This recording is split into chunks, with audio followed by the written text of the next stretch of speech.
Rashid anali khalifa president wa Islam mu nthawi yake, anamanga palace, anamanga nyumba ya chifumu kotero kuti anaita na anthu nthawi yake kuti abwere azaone nyumba ya chifumu. Ataita na anthu aja, anthu anabwera kumiyamikira mosiyana-siyana. Assalamu alaikum wa rahmatullahi wa barakatuh. إن الحمد لله نحمده ونستعينه ونستغفره ونستهديه ونعوذ به من شرور أنفسنا وسيئات أعمالنا. من يهده الله فلا مضل له ومن يضلله فلن تجد له وليا مرشدا. أشهد أن لا إله إلا الله وحده لا شريك له وأشهد أن سيدنا محمدا عبده ورسوله. أما بعد ulemegezeka mwa Allah subhanahu wa ta'ala, timyamika Allah subhanahu wa ta'ala ndikumfunila zabu ino mtumiki Muhammadin sallallahu ta'ala alayhi wa sallama. Timpempa Allah subhanahu wa ta'ala likafika siku la kiyama ati kullu kile machimo ndikuti kumanisa ndi mtumiki Muhammadin sallallahu ta'ala alayhi wa sallama okondido watu.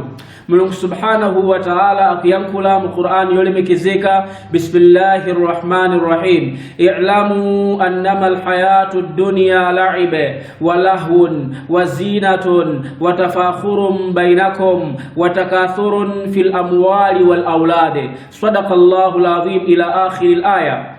Allahu tabaraka wa ta'ala akiyakula mu Qur'ani yolemekezeka kunena kuti i'lamu, muzindikire inu anthu amene mmakhulupirira mu Allahu subhanahu wa ta'ala, muzindikire inu anthu amene mwakhulupirira mu Allahu tabaraka wa ta'ala, anthu amene mwamvomera mtumiki Muhammadin sallallahu alayhi wa sallama, anthu amene mwatenga Qur'ani ndikuvomereza kuti ndi mawu a Mulungu subhanahu wa ta'ala. Muzindikire annamal hayatud dunya la'ibun, kuti ndithudi umoyo wa ziko lapansi uwo ndi masewera chabe, umoyo wa ziko lapansi ndi nthano chabe, nkhamba kama ndi umoyo umene ulibe phindu lenileni pamaso pa Mulungu subhanahu wa ta'ala. Kungopatula kwacha amene akumuopa Mulungu subhanahu wa ta'ala, kungopatula kwacha amene amagwira ntchito zomusangalasa Mulungu subhanahu wa ta'ala. I'lamu annama alhayatud dunya la'ibun wa lahun wa zinatun wa tafakhurun bainakum. Umoyo wa ziko lapansi la'abun wa lahun, masewera ndi zinthu zopanda pake,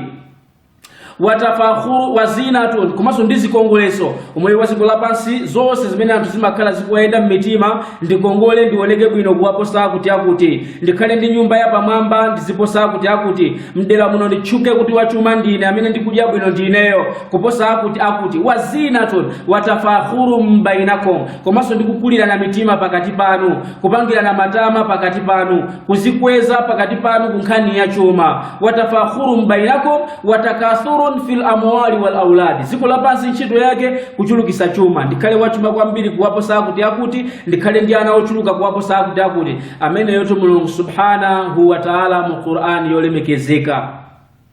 Kamathali ghaithin a'jaba al-kuffara nabatuhu, ukhala ngati mvula imene imawapangisa chidwi makafiri zomera zake. Thumma yahiju fatarahu musfarra, kena ukakapita kukaona kumene kuja amapeza kunena kuti zonsezi jaziri yelo ekaeka zaoma. Thumma yakunu hutama, kena kuzima sanduka pulu salokaloka zaonongeka. Ndeza ziko lapansi zimenezo. Unali ndi mamiliyoni pang'ono Allah subhanahu wa ta'ala wawachosa, unali ndi chuma pang'ono Mulungu subhanahu wa ta'ala wachitenga chimene sija, unali ndi achibale pang'ono Mulungu subhanahu wa ta'ala watenga achibale atonse achapita. Zopanda pake za ziko lapansi, zabwino mu ziko lapansi ndi zimene inuyo mukusogoza kumpasa Mulungu subhanahu wa ta'ala. Wama tuqaddimu li anfusikum min khairin tajiduhu inda Allah huwa khairan wa a'zama ajra. Allah subhanahu wa ta'ala kunena wama tuqaddimu li anfusikum, zimene mungazisogozere noka ku akhira siku la kiyama, zimene mungazige ukala ngati mphaso